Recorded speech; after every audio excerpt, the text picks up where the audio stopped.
Nagraj Manjule Marathi cinema का बड़ा नाम। अब तक सिर्फ 2 ही फीचर फिल्में डायरेक्ट की हैं, लेकिन वो दोनों ही इतनी कमाल रहीं कि नागराज मंजुळे का एक नया ब्रांड ही स्थापित हो गया। उनकी फिल्मों की डिटेलिंग, सब्जेक्ट का चयन, hard hitting social commentary, camera angles, music सब कुछ इतना आला दर्जे का रहा करता है कि महज उनके नाम से लोग फिल्म का टिकट कटवा लें। और यही वजह रही कि महज 2 फिल्म पुराने मराठी फिल्म डायरेक्टर को हिंदी वाले ससम्मान अपने यहाँ ले आए।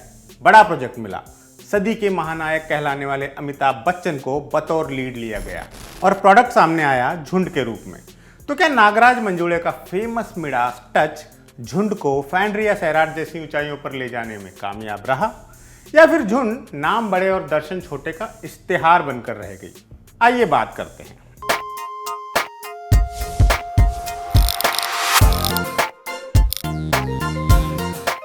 मेरा नाम है मुबारक और आप देख रहे हैं लल्लन टॉप सिनेमा।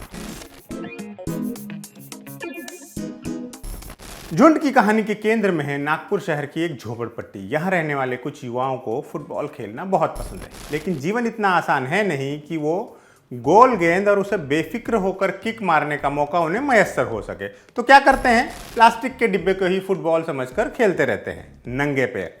एक बरसते दिन उनका ये खेल प्रोफेसर बोराडे की निगाहों में आ जाता है। प्रोफेसर विजय बोराडे, प्रोफेसर साहब प्रतिभा को पहचानते हैं। वो इन बच्चों में खेल के लिए जुनून पैदा करने के लिए मिशन पर चल पड़ते हैं। लालच, नसीहत, मदद जैसे तमाम उपायों के सहारे वो इस झुंड को टीम में बदलते हैं। लेकिन क्या झोपड़पट्टी का नारकीय जीवन इन बच्चों के सपनों को पनपने के लिए जमीन मुहैया करा पाएगा? कोई ख्वाब देखना अलग बात है, लेकिन उसे हकीकत में बदलने के लिए जरूरी इच्छा शक्ति और उससे भी ज्यादा जरूरी संसाधन कहां से आएंगे? क्या विषमताओं से लबरेज इस झुंड को उनका रहनुमा किसी मंजिल तक पहुंचा पाएगा? इन सब सवालों का जवाब जानने के लिए आपको टिकट के पैसे और जीवन के पूरे 3 घंटे खर्च करने पड़ेंगे। जैसा कि हम पहले ही कह चुके हैं, इस फिल्म से बेशुमार उम्मीदें थी। यहां तक कि पिछले कुछ अरसे से अमिताभ बच्चन की फिल्मों में एक रस्ता की शिकायत करने वाले दर्शक तक इसे लेकर उत्सुक थे कि नागराज मंजुळे की फिल्म है तो कुछ तो अच्छा जरूर हाथ लगेगा। यूं आसमानी उम्मीदें लेकर फिल्म देखने गया मेरे जैसा दर्शक जब एक क्लीशे से लबरेज फिल्म देखता है तो यकीनन निराशा तो होती ही है, दिल से बुरा भी लगता है। ऐसा नहीं है कि यह फिल्म सिरे से खारिज करने लायक है, लेकिन ये बात भी उतनी ही सच है कि ये नागराज मंजुळे ब्रांड का सिनेमा तो कतई नहीं है। विस्तार से बात करते हैं। मैं बुरी तरह ट्रोल किए जाने का खतरा उठाकर ये बात कहना चाहता हूं कि मुझे फिल्म के कुछ एक सीन्स छोड़कर कुछ भी नया या अनोखा नहीं लगा। फिल्म अपनी कोर कहानी भी ढंग से डिसाइड नहीं कर पाती। इस बात को लेकर तक कोई क्लैरिटी नहीं है कि ये प्रोफेसर विजय बोराडे की मसीहा बनने की कहानी है या झोपड़पट्टी की अभाव भरी जिंदगी से लड़ भिड़कर अपनी जगह बनाने की कोशिश में लगे युवाओं की। फिल्म दोनों चीजें साधने की कोशिश करती है और दोनों ही काम ढंग से नहीं हो पाते। इस तरह की स्पोर्ट्स बेस्ड फिल्में अब हिंदी सिनेमा के दर्शकों के लिए कोई नई बात नहीं है। अंडरडॉग्स के सुपर अचीवर बनने की कहानी भी हम दर्जनों बार देख चुके हैं। गरीब गुरबा का मसीहा बनने वाले लोगों का महिमा मंडन भी बड़ा पर्दा कई बार कर चुका है। स्लम्स के चक्कर तो हर साल 2 साल में लगाती ही है हमारी फिल्म इंडस्ट्री। तो बेसिकली लगभग हर एक फ्रेम देखा देखा सा लगता है, चाहे वो खिलाड़ियों की पर्सनल ट्रेजेडी हो या फुटबॉल मैच का फिल्मांकन।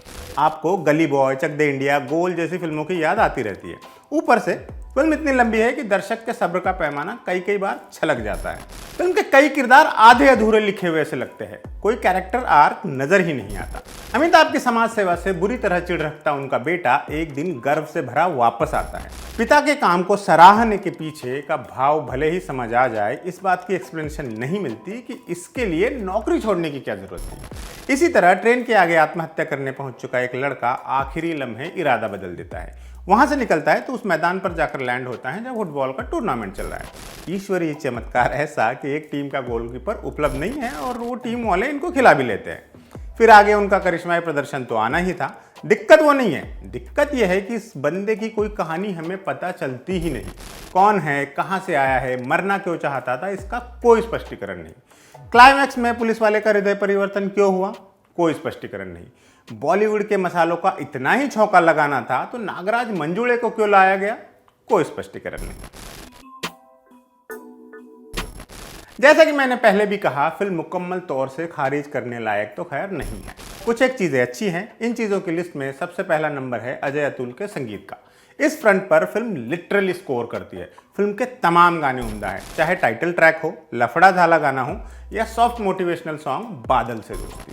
अजय अतुल ने हर फ्री किक को गोल में तब्दील करके दिखाया है। अमिताभ भट्टाचार्य के लिखे लिरिक्स कई जगह जबरदस्त इम्पैक्ट पैदा करते हैं। दूसरी अच्छी चीज है फिल्म में भाषा की ओरिजिनलिटी।